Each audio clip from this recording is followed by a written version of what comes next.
Welcome to the Mom Owned and Operated podcast, the podcast about moms and for moms, where we have candid conversations about running a business, raising a family, and remembering ourselves. I'm your host, Rita Suzanne, a single mom of four, digital strategist, and provider of no-nonsense business strategies and tactics. Hi, this is Rita Suzanne, and today I have my guest, Charmaine, with me. Charmaine, I'm so excited to chat with you today. Please tell everyone all about you, your family, and your business. So I'm going to start with me first because I love me. I am a book nerd. I read like it's nobody's business. My Amazon book queue is filled with wonders and amazement. I love sparkly, shiny things. I love reality TV. And I love to cook and knit. My family is one husband of over 20 years. We still enjoy each other's company. He's my ride or die. We have three beautiful little children. Well, they're not little. My God, one is 21. The other one is 11.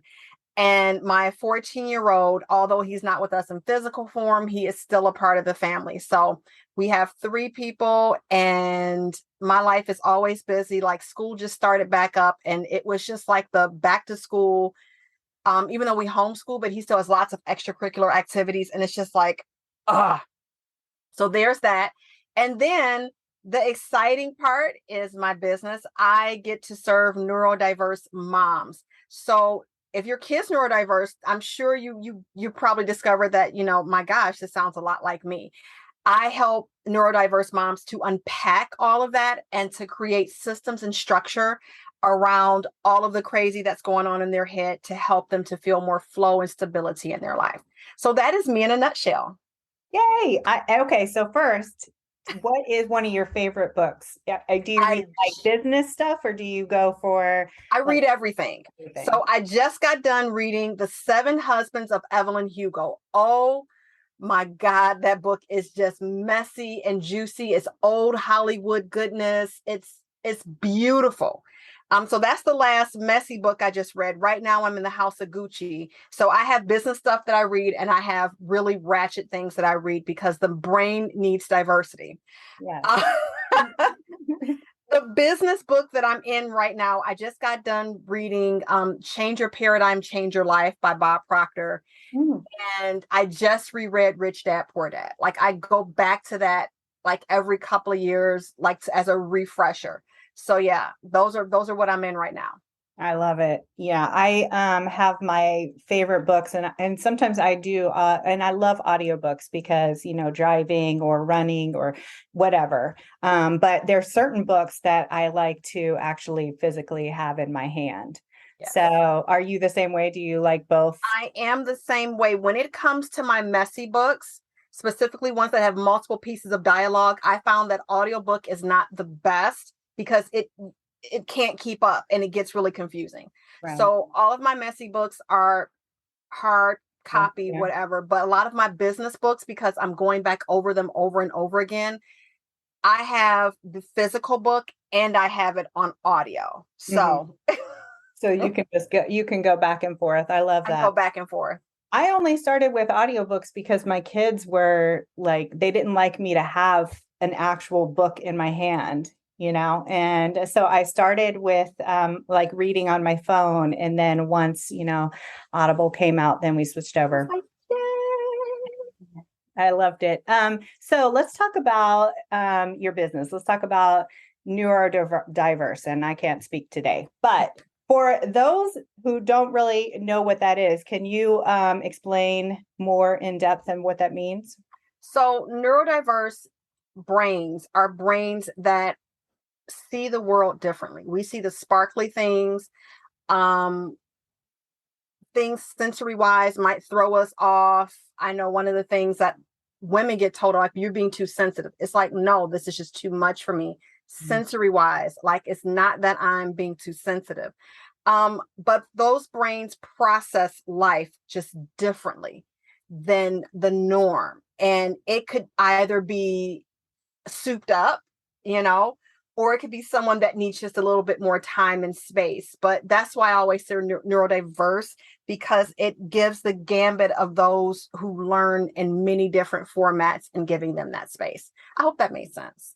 Yeah, it makes sense. Like I always classify myself as like introverted, right? But I'm sure that I'm not, right? People say there's no way that you are. But what I mean by that is like big crowds, I do not like them. They make me anxious and uncomfortable. And there's not enough medication that is going to make me feel good about it. Or miracle marijuana. That's going Right. to I'm just I want to go to sleep instead. Okay, so let's talk about more so into like how you are helping people deal with these things. So one of the things that I found for myself, we'll talk about me. I can be the case study for today. Love it. When even before I got diagnosed, I was a very smart girl. I got things quickly. I was a good girl. But there were just these little things and quirks that I would do, like I would leave stuff cooking and just like walk off, or I would start, there are these little things. And so growing up, my mom would be like, you're such a smart girl, but you do stupid stuff. And I'm like, what does that mean? Like, dude, like, how can I be smart and stupid at the same time?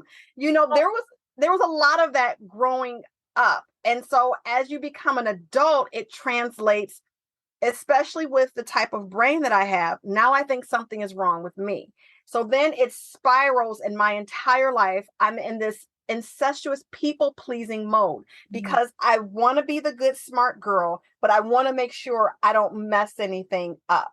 And so a lot of the moms that I work with have found, a lot of the moms that I've worked with, for women in general, we don't get diagnosed until normally we become an adult. And then we normally will not get diagnosed by a male doctor because they'll, this is just, it is what it is. And then if we do get diagnosed, it's normally this push because ADHD is looked at as something that boys have, that boys are naturally hyperactive, and that hyperactivity doesn't always show up in somebody bouncing off the walls. For me, it shows up in when I get anxious, I overtalk. Like I overtalk. And it was just like and then when I leave the situation, I would feel real shitty because it's like, I didn't mean to share that much. Like, oh my God. But then you realize it's the anxiety mirrored in with trying to be a good girl, trying to be likable, trying to make sure everybody else is happy. Like there's all these layers. And so I find that my moms have a lot of these layers. 98% of the moms that I work with are in therapy. It's kind of like a prerequisite because I'm not a therapist. I'm more of a consultant to help you put it together. And so that's what I do is I help them to take all the little running pieces in their head and help them to lay it out. I'm their third party to help them to lay it out because it's really hard when you have a lot of thoughts in your head to lay those pieces out. And I help them to get clear about, okay, what's going on? Like what's really going on? What do you want to happen? Okay, let's get clear about that. Okay, let's start now setting up some boundaries around that. So it's this process of mainly helping them to become aware, even more aware, and get clear about what's going on. As you're speaking, I'm like, oh my gosh, she's talking about me because one, I'm in therapy. Two, I think I have ADHD, but nobody will diagnose me, right? I have really have had a hard time with, instead they say, oh, you just have depression, anxiety. I'm like, I am not depressed. Like, I'm happy. Like, why are you saying this? So I love that you're helping guide people, because obviously therapists can really just help you with particular issues, right? Yes. Unpacking all of the things, but they're not really helping you with the next steps after and how to deal with your, daily, I guess, routine and things like that, because I feel like I need structure and I need routine. Do a lot of your clients? Yes. And here's the gag. We love structure and routine, but we also love chaos. Like chaos is like a drug. So it's finding that balance and using, again, me, for instance, I can get some shit really clear and it'll be nice and clean, but then there's just this, it's like this trickle And then like in a couple of days, it's like, where'd all this damn paper come from? Like, I swear to God, I just picked it up. And so knowing that for me, this is a continuous process, that was one of the things I had to realize, is that I just can't take this process and expect for it to be one and done. I have to take this process. I have to understand that I'm going to fuck it up, but I have something to get me back on track. So I'm not stuck in the mud as often. And that's really what I teach moms, is like, you're going to mess up. Yeah. It's going to go to shit, but you have a way out. And so each time you get out, it's quicker, it's less painful, there's less beating yourself up about it. Like, that's the thing of my whole thing. It's not perfection. It's just for you to get better at rolling with it each and every time. But yeah, that whole the routines. But I have a little bit of an OCD to go with it. Like, I'm okay with my bedroom being a little bit messy, but as soon as I leave, like, every other room needs to be spotless. Like, I am a little bit of a maniac. So how does someone, I guess, break out of their like normal routine if their routine is the chaos? How are you helping them to, like, maybe they need to get back into that type more structured thing? It's the clarity piece. So I often take women, not often, I take them through this exercise where we break down each life area. What's going on in this life area? On a scale of 1 to 10, where's it at for you right now? Okay, so if it's at a 5, what would a 6 look like? Like, I really help them to start defining and get clear, because so often when your brain is going at 1,000,000 miles a minute, the thought of stopping freaks you out even more than being in chaos, because the fear is, if I stop, it's going to fall apart and I'll never be able to pick it back up. So giving them that permission and space to be able to take the time and say, let's break this all down. And then to really be able to see from a broad picture, oh, well, my family's a shit show, not because I'm not a great mom, but because this other life area, like, I'm not able to take care of my health and maybe get enough sleep. So it's my lack of sleep that's causing me to always feel like I'm failing as a mom. So it gives them that first session we do really gives them a broad picture to see that what's on fire may not necessarily be where the fire, it's not the house that started the fire. The house that started the fire is 2 houses down, but you're noticing this house right here because it's like, this is the most pressing issue. And helping them to gain that clarity and then begin to clean up from a more foundational level versus, I'm just going to try to fix my family. And then 2 weeks later, we're back in the shit show and I can't figure out why we're back here. I feel like everything with us, like women, is always wrapped around the lack of self-care, right? And it's so vital. And this is one thing that I'm always talking about, because, you know, as a woman, once you have a partner, you give up a little bit of yourself. Once Right. you have a job, you give up a little bit of yourself. Same thing, like job or business, you give up a little bit of yourself. But once you have kids, you give up a whole lot of yourself. And it becomes the first thing that we stop taking care of. We become the first thing that we stop taking care of, right? Because our priority is now on this little person or little people. Right. And it's so hard, no matter how much all of us say, oh, yes, I'm doing my self-care. I'm doing my self-care. Are you really doing it? You know, I think like, or maybe you're not doing enough. Yeah. So one of the things that I discovered with self-care, and I talk to moms about a lot, is a spa day is great, but what you really need is this daily thing, this daily practice that you're doing. Whether that's sitting in your closet for 5 minutes and not thinking. One of the biggest pieces of self-care that I gave myself was making my family do their own laundry. My rule is, if I don't wear it, I don't wash it because it's not mine. And everybody does their own laundry. Another piece of self-care for myself was, I do not cook on Sundays. I do not cook on Thursdays. And if there's another day of the week where I do not feel like cooking, you have been afforded with the Velveeta shells and cheese microwavables, the chicken nuggets. There's something for you. And my kids have money. So if you want a DoorDash to your heart's content, by all means do it. self-care can look like you saying this shit is not my shit and I'm going to back up. Like that is a form of self-care.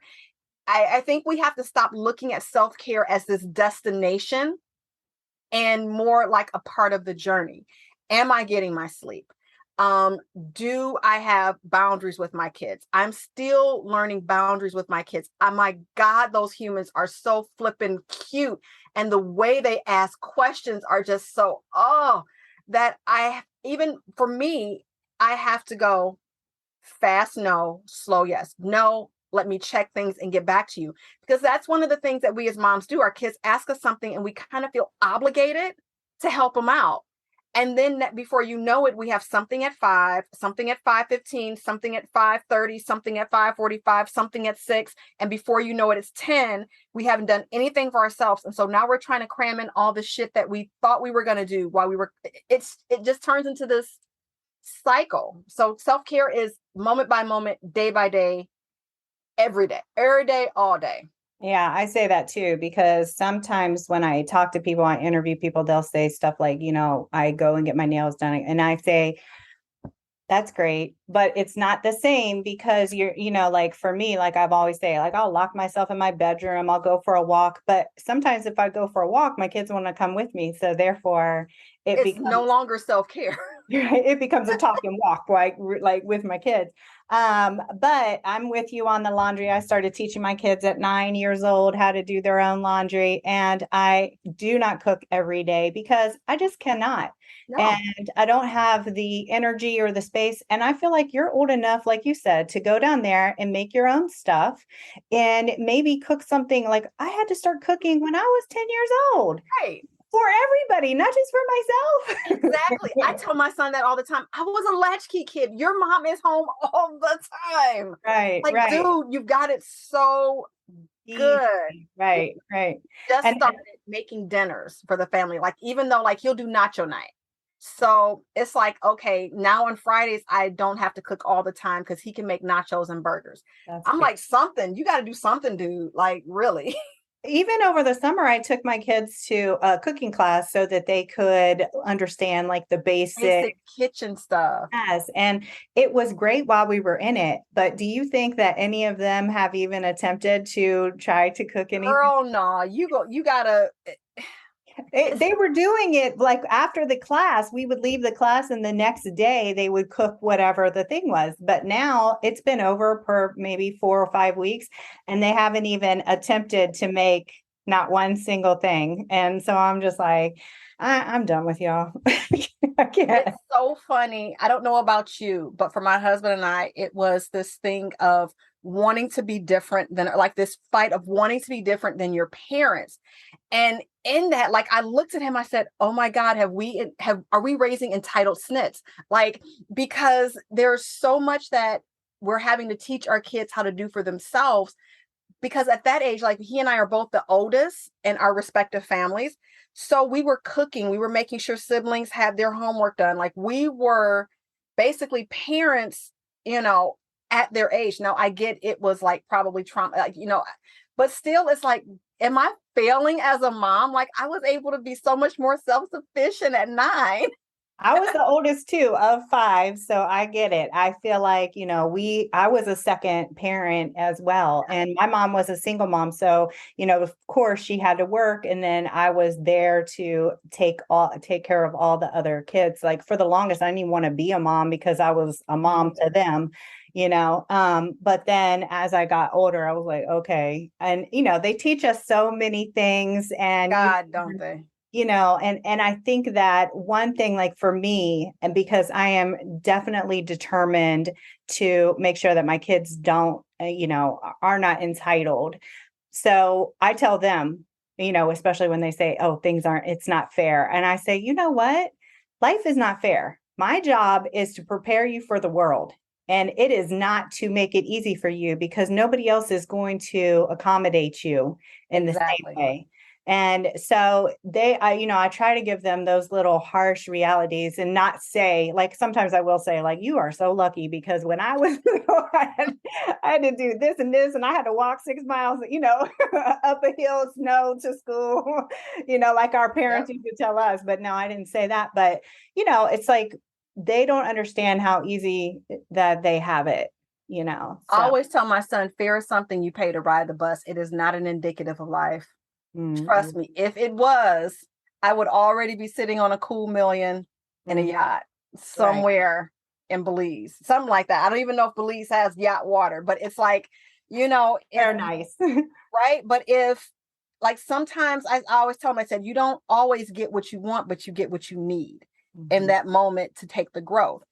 And like, they're finally getting it, but it's really interesting how, like, how different my life is in comparison to theirs. And how you say, I'm not going to be like my mom, and then you realize that maybe she wasn't that horrible after all, and some of these lessons are really great.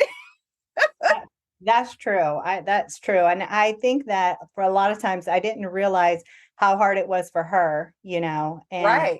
so especially, being a single mom and having 5 kids and one of them being handicapped and, going through all this extra stuff that she had to go through and being abused and traumatized. And I was like, nope, I'm breaking this cycle. This is not happening to me at all. So, that's why I think another reason why I didn't have kids until I was, early 30s, because I just wanted to make sure that, that it didn't repeat itself. And you were ready to take the journey, because having kids is like this crash course in healing.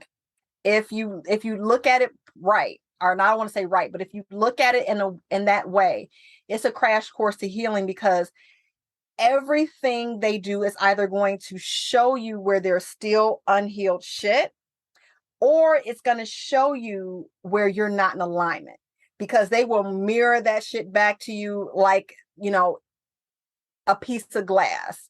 And so you have to be willing to take the journey and see them as the little beautiful lessons that they are, or you'll go crazy.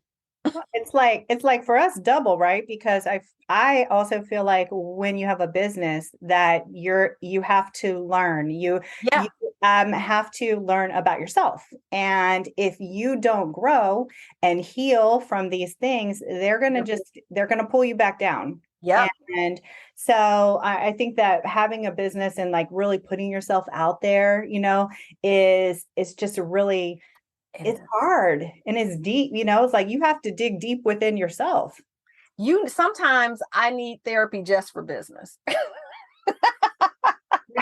That's why we have coaches and other people that are like pushing us, like, come on, no, you can do this, But that's the other part about getting clear too. Sometimes, because this world is so noisy, it is easy to get caught up in what you think is important. And if you don't have the support to help you, because I believe that whether it's a coach, a therapist, whatever, that we all need that support to stay clear, because trying to do it on your own, it can be done. However, it's going to take you longer because there's so much coming in at you. And to be able to be in a space that's going to hold you accountable, as well as helping you to see when you're either doing team too much, or when you're letting your fears take the wheel. And that's so important in this journey, either it be in parenting or in business, and to get underneath somebody, whether it's getting into a program, whether it's listening to every one of their flipping podcasts, because before I could afford a coach, I want people to understand this. Like, sometimes coaches come on spaces and they go, you need to work with a coach. And yeah, you do. But if you're at the space in your business and life where $500 a month or even $97 a month is a stretch, not because you're getting lattes every day, but just because of where you are. For the longest times, I was following podcasts. Every free workshop they had, I was at. Any free group they had, I was in. I was doing the work in those spaces. I was finding other entrepreneurs to connect with. And although it wasn't the person's program or the perfect solution, it allowed me to build my confidence and work and still act like I'm working under that person, acting as if. And it helped me to get to where I could pay $500 or $2K a month for a coach and feel okay about that. But if you're not in that space, don't wait until you have the money. Stalk the hell out of the person that you would love to work with. That is exactly what I did. And I'm finally working with her now. Every free thing she had, I was at. If she had a $97 workshop, I was in that bitch. If she had as a book, I had the book. I'm on the podcast. I'm in all the things. Where are you at? I'm going to be where you are. And I'm going to be in front of the class, and I'm going to be getting what I can get while I'm there. And that's how you have to do you have to do that sometimes. Yeah. So don't get like down about not being able to work with such and such or take this course. It's so much information out there. Find it. Right. And stick with one person. I think that's person. Yeah, a lot of times people, what I find is that maybe they idolize someone who's maybe not even on the same journey as you, right? Like they're like this guru that just focuses on this one thing. And what I hate is seeing someone saying, like, I follow all her stuff. I'm going to do the same strategy as she does. And I'm like, first of all, that's not going to work because she has a bigger audience than you. Yep. Her target audience is different than yours. Like all these factors are, and so then they try to compare themselves and align themselves to be that person. And that's, it's just a recipe for disaster. Thanks for clarifying that. Yeah, I followed her, but I stayed in my lane. Yeah. Like I was completely aware that she has a team. Mm-hmm. That not only does she have a team in her business, but she has housekeepers, personal assistants, virtual assistants, she has all of these different pieces in place. And so it's looking at it from the lens of how can I do it in a way that stays in alignment with how my life operates? Because the only way for me to get to her status would be like to just forget about my family, sit in a room with a diaper on and just like go to work. I can't do that. I have kids. I cannot put on blinder. There will be some shit on fire if I put on blinders. So I have to operate in my lane with like what my life is doing. And that's where a lot of women get in trouble as well, especially those of us that have kids. We want to operate how we operate before we had kids.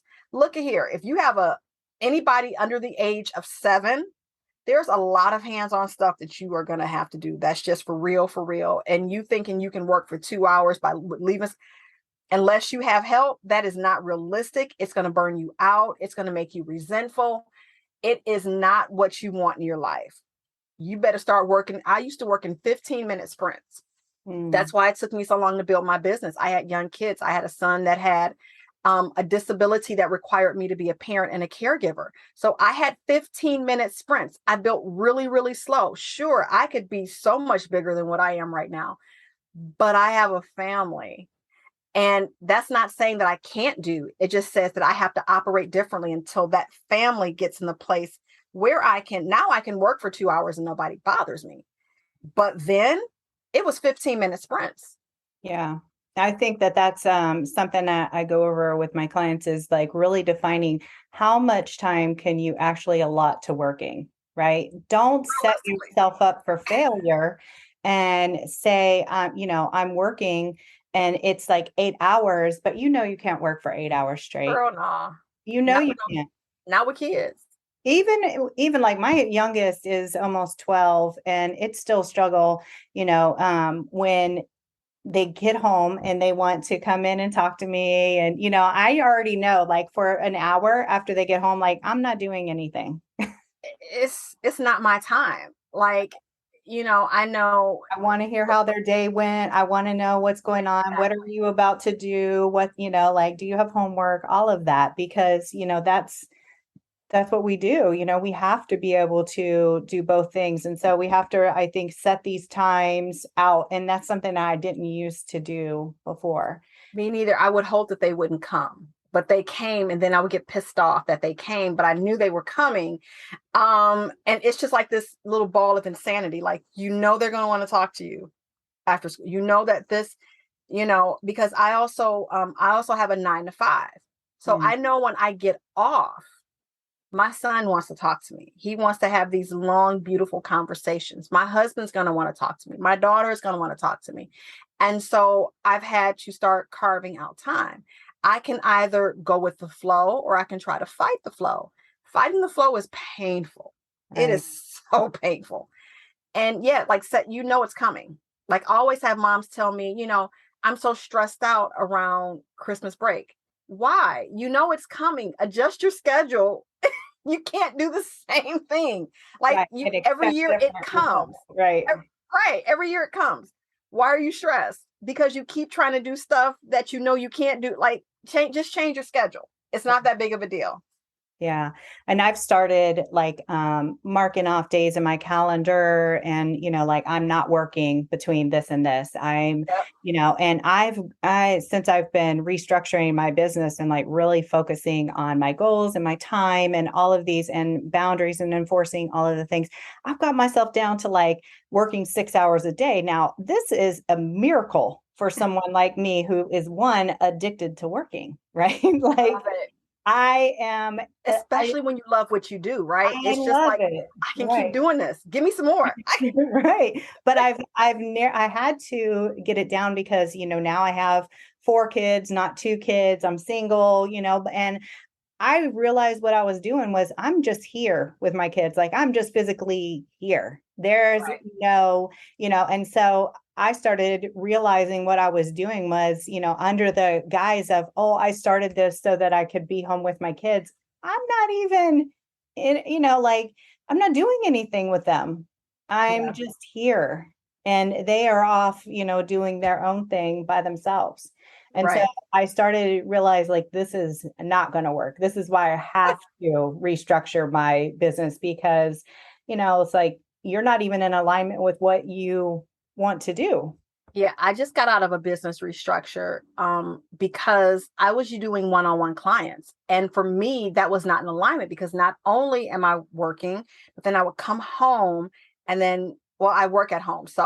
But I would get off, and then it was time for the one-on-one clients. And then, where's their family time? And my husband was like, I don't see you. Like, you're in your little space, and and so I had to restructure to go, well, how do I make this work? That's more in alignment, because for me, freedom is one of my highest values, being able to do what I want, when I want, how long I want, with who I want, while positively impacting the world. Right. Mm-hmm. So that's my definition of freedom. That didn't feel very freeing. So how do I change that shit? That's what I mean by the clarity piece always shifts.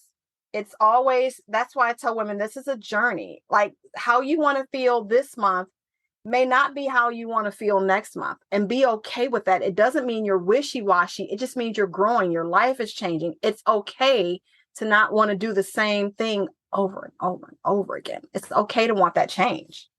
Yeah, I think that's what happened to me too. Once I quit web design, I'm still trying to figure, I was trying to figure out what am I going to do?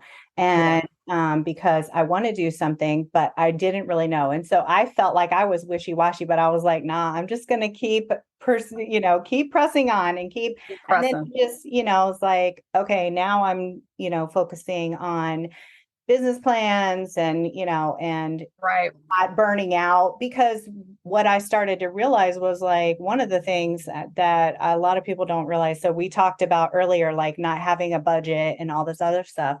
Yeah. But I felt like not having financial stability was creating the burnout, right? Because you're chasing one to the other, right? So you're constantly, you're going to charge less. You're going to take on clients that are not a good fit. And you're going to overwork because you don't really, you need to do a certain amount so that you can pay these bills and take care of these kids. And so when I started doing the business plan, and I started realizing crowdfunding, grants are free money, business credit, those are things that you can actually get without having that pressure, that same pressure. To take some of that pressure off. one of the things that I discovered when I knew I was burning out in my business is that I would take a day off and I would go, if I never had to go back and see another client one-on-one, I would just say, fuck it all. Yeah. And that's how I knew I was starting to burn out, when I started to think that if I never had to come back to this again, my life would be so much better. Because, there's the breaks where you're like, oh my God, I can't wait because I have these ideas, and I want to, and then there are the breaks when it gets to be like, I couldn't stand web design. Like, even though I was good at it, and the reason why I kept doing it was because I would make good money. And the same thing with the one-on-one clients, because every coaching person tells you, oh my God, you need to take on one-on-one. It felt like somebody was pulling out my eyebrows. There is no way, shape, and form I want to work with one person for 90 days, like ever. Right. There's no parallel universe where that works out for me. And I discovered that quite painfully.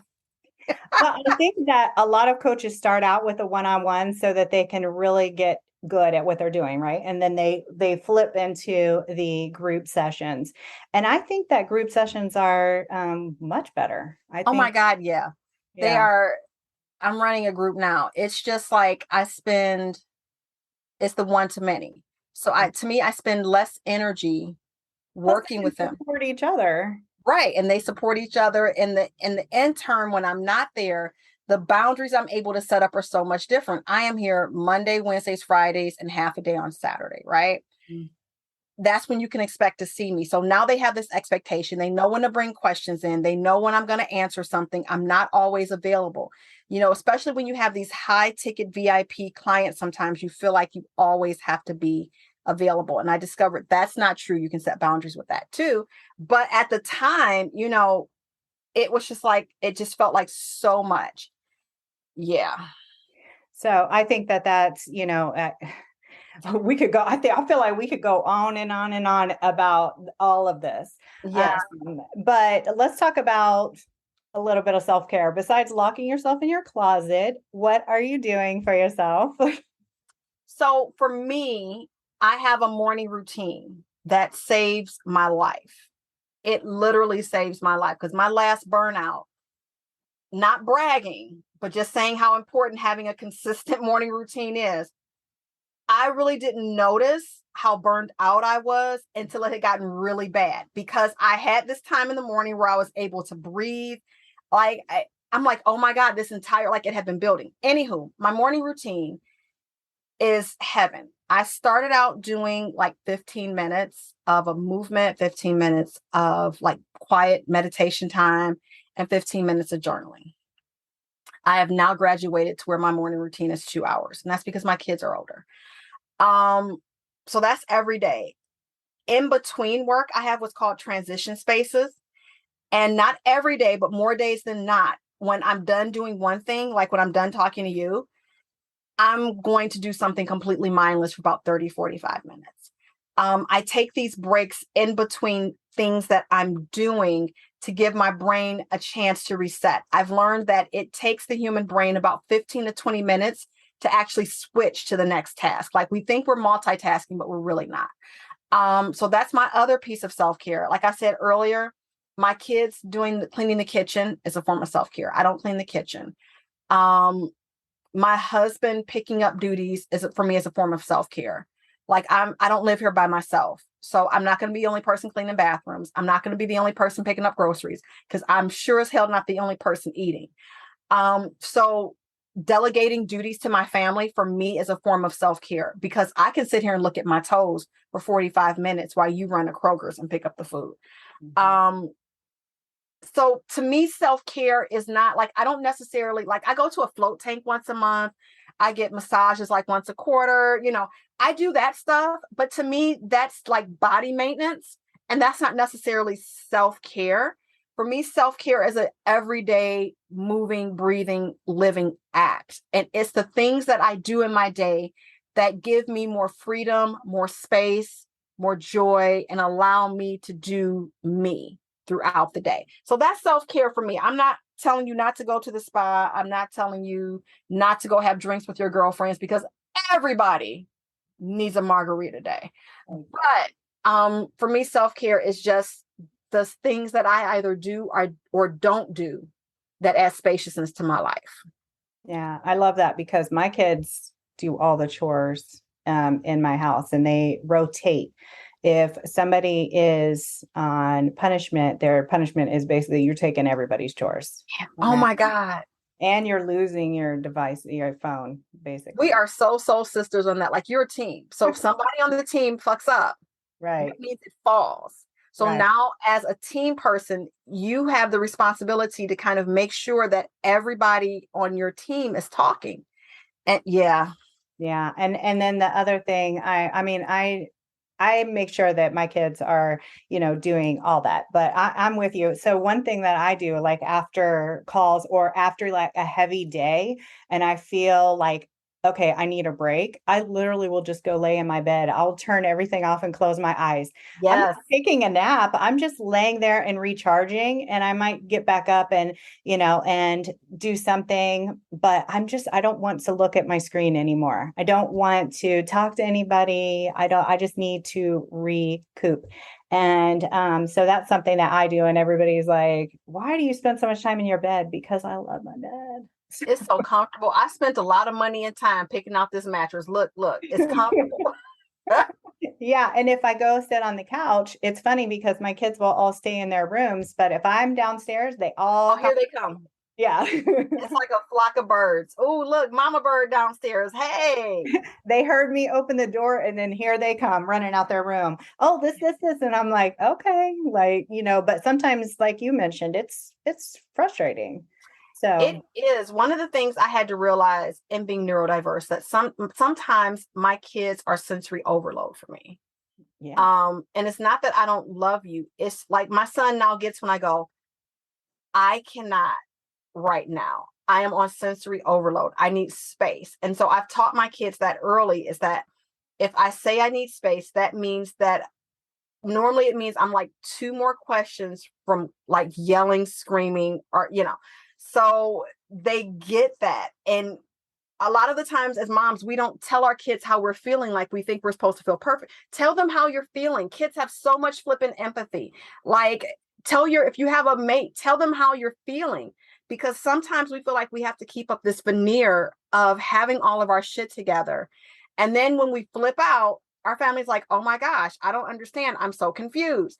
And you're like, I've been feeling this way for 6 months and nobody's noticed because you haven't opened your mouth. You Right. have to let people know when you're overwhelmed, when you're sad, when life is just not working out for you because your family is your tribe and they want to see you win, but you have to let them in so they can see you win. Look at me rhyming. I tell my kids, like, I'm like, just imagine, you have this, like you have this thing and you have like all these people pulling on you at one time. That's the way that I'm feeling right now. Yes. I'm going to need some space just for a minute. So please leave. Yes. And I'm like, and otherwise, like I have one who she just continues to try and like get her point across. And I'm like, I asked you to leave. Please leave. Like, because she knows I'm gonna get angry. I am gonna start yelling because you will not stop. You're in my space. Move. Yeah, like it's just really super frustrating. So to wrap everything up, let's talk about if a mom just comes to you, Charmaine, and says, I want to start my own business, like what is your advice to her?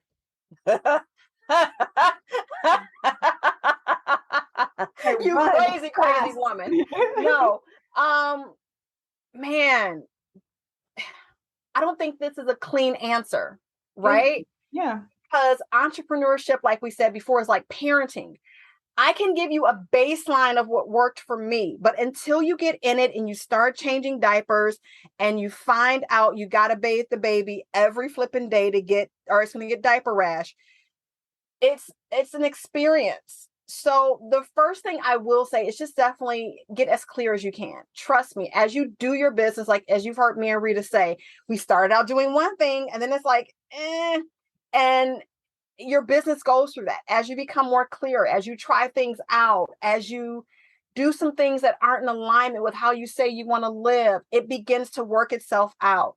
Have an idea. Like if you have an idea of what you want to do, start mapping that out. Maybe find another influencer, coach, whatever, that like we said before, that has a similar lifestyle to yours. I find coaches that are moms that are doing multiple, they're what they call it, multiple interested, right? So they just don't have this business. They might have other things going on. So you have to find a coach or somebody that you're going to follow that is at least kind of sort of in the same lane as you so that they can understand.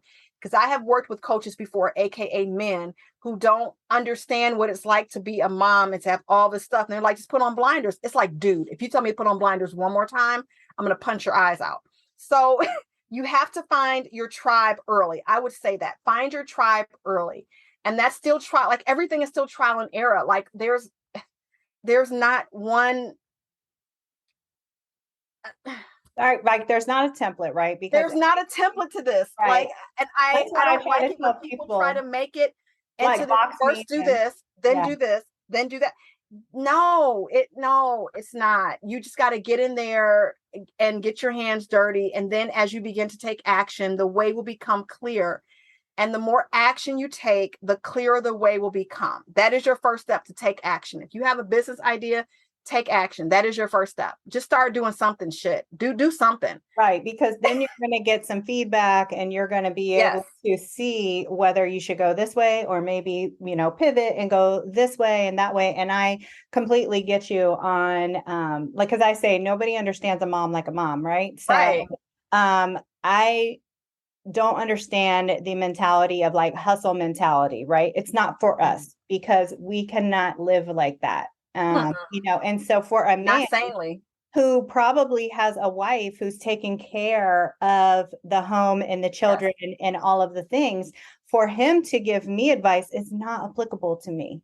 Is not. I cannot. Maybe I'm going to take a nugget of that, but how am I going to turn that and twist that and use it to my benefit? Because it's not going to work the same way. No, it's not. So you have to know, you got to find, I would say, take action, and everything else around that will happen. The books you need to read, the courses you need to take, the materials you need to buy, like all of that it doesn't happen until you start taking action. And you're going to fuck up. You're going to blow some money doing something stupid. Like, just be prepared now to fail massively. Massively. Back up and do it again. Yeah. When I first started my business, I spent $500 for a fucking logo that I don't even use anymore. Like, I thought I needed a logo and I thought I had to follow all these. Yeah, you're gonna waste some money. You're gonna do some stupid stuff. But if you keep going, the way will become clear. You just got to take action. Right. And I think staying focused, really focused on what you're, because like, what is your actual goal, and staying focused on that, because a lot of times people get distracted with the shiny object, right? Like, oh, so-and-so said I needed a logo. So-and-so said I need to be on TikTok and Instagram and LinkedIn and all these other places. I need to be on all the social media platforms. No. When you could be on all of them, but you need to be engaged and active on one or maybe two, like that's the one that you need to be building your audience. That's where they are. Right. Versus like, trying to spend time growing one and then you disappear for a month and you come back. Yeah, that's what I'm saying. Is you're not going to build traction like that. And I mean, we're saying this out of, learning from experience. Yeah. So don't be afraid to make mistakes. Just do it. Yeah. And I think that one of the biggest things that I've learned from even starting this podcast and talking to other moms is be okay saying when you made a mistake. I think that a lot of times what happens, Charmaine, and you are by far the realest guest I've had, what happens is people will, as soon as I hit record, they want to make sure that they're projecting the most professional image as possible. And I get that. But the more real you can be about what is happening and how this journey is, throughout all of it, and how challenging it is. And I'm always talking about how hard it is. And sometimes I can pull people in and tell that, and have them say things. But other times I know that what it is like, look, I know people are not going to want to hire me because I'm a hot mess. And I'm like, so are they. Like, I always say in my stuff, like, I'm a hot mess today, or I share that experience because so often we feel so far removed from the people that we're either following or working with that it causes us to have these unrealistic expectations of our own situation. And then it causes you to want to give up because you didn't get 1,000 followers in 3 days. Okay, dude, that our girl that got 1,000 followers in 3 days has a social media manager. She's got somebody following her with a camera for her reels, or, she stayed up all night to do that. Literally, like putting reels and things together. And yeah, I could do that, but I like going to bed at 9 because I wake up at 5 and I like getting my 7 to 8 hours of sleep. Like, Well, I'm not think clearer. right. I don't see myself. I'm not saying I won't do it, but I don't see myself staying up to midnight doing reels. Like that is, It's just not a priority. And I think yeah. to your point, when you put somebody up on a pedestal, then there's no way that you're ever going to be able to climb up on there. No way. It's going to be like a fish climbing a tree, and you're going to think like, "Oh my God, what's wrong with me? I've been trying this business thing for like 5 months or 6 months." First of all, that's not a long time in business, but and you go, "How come I can't get it?" And it's like, because you ain't got what they got. I don't know if you follow drag queens, but there is one, her name is Flame Monroe. And her saying is, and I carry this, "Can't no bitch do what I do." Mm-hmm. She can't. And because she can't do what I do, I can't do what she can do, but I can definitely take inspiration and I can do it my way. It keeps me to stay in my lane. Yeah. This is what my family is. This is where I am. This is how I need to respond. I take a little bit, I apply it to my life. Stay in your lane. That reduces like 55% of the overwhelm that we experience as women. I agree. Stay in your lane. But, it's like that saying, people always say it all the time, is like, just because somebody else is doing it, they're not going to do it the same way you're doing it. No. And that doesn't mean that you can't do it. You can do it. You can do it, but just in your way. Yeah. And your way is the right way for you. Right. That's why I don't teach I teach I have a framework, but my framework is so fluid because the example I give you is either from my life or from maybe another lady in the group, but your life is completely different. So you take the meat out of it and you figure out how to apply it to your life. Or can it even be applied to your life? Do you need something else? And being okay with that. Yeah, I do the same thing, because I think, as somebody who's coaching or guiding or mentoring somebody else, there's no one size fits all, like we mentioned earlier.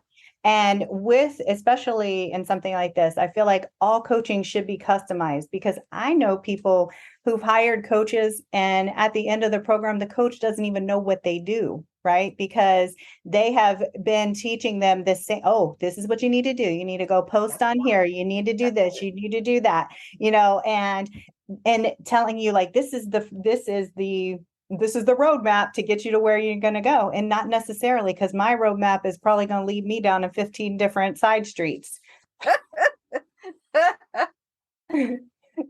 So anyway, so like you were saying, it's different for everybody. And when you're hiring somebody, you should find somebody that has that same philosophy and more flexibility, less rigidity. Yes, perfect. So tell everyone where they can find you. Where are you hanging out? I am always over on the gram, hanging out on the gram. I also am on YouTube. I have like trainings and things on YouTube, but lives and things of that nature, mainly on the gram. I got stuff on Facebook, but not so much. So that's where they can find me mainly. And what is your profile? Charmed with Char. Perfect. That's the profile. So either on Facebook or Instagram, Charmed with Char. If you type in Charmed with Char on YouTube, you should be able to find me like that. It might take you some scroll through for right now because I'm still building that, but yeah. And then your website? thecharmedlife.me is the website, thecharmedlife.me. And I don't have an opt-in per se because we have enough shit in our Google Drive graveyard. So my freebie, I guess if you should say, is my newsletter. I like giving bite-sized, relatable tips and small things that you can do versus a checklist of the top 3 things. Because for me, that always feels like even more overwhelmed that I'm trying to fix something in this one opt-in, So it's just 2 days a week. I send out an email with some really cool tips or maybe even resources for you to look at your schedule in a different way or to even look at your life in a different way and just begin to create that clarity around things. So it's slow drips versus a fast gush. I like that because I'm the type who likes to implement as they go, right? So Yeah. if I find something that is really good, I'm like, oh no, I have to, even if I'm on a course, I have to stop and actually implement. So that's why it would take me longer to do courses. And that's why I love the mini bite-sized courses. Yeah. Yeah. Well, thank you so much for joining us today. It has been a pleasure. It's been so much fun with you. And there you have it. I want to encourage you to remember that being a mom who runs her own business is not easy. We all struggle, but just keep moving forward and don't forget to make time for yourself. As moms, we are usually the first thing to go to the bottom of the list. If your business is overwhelming you and you need real solutions, not just some sugar-coated suggestions, apply to work with me at ritasuzanne.com/apply.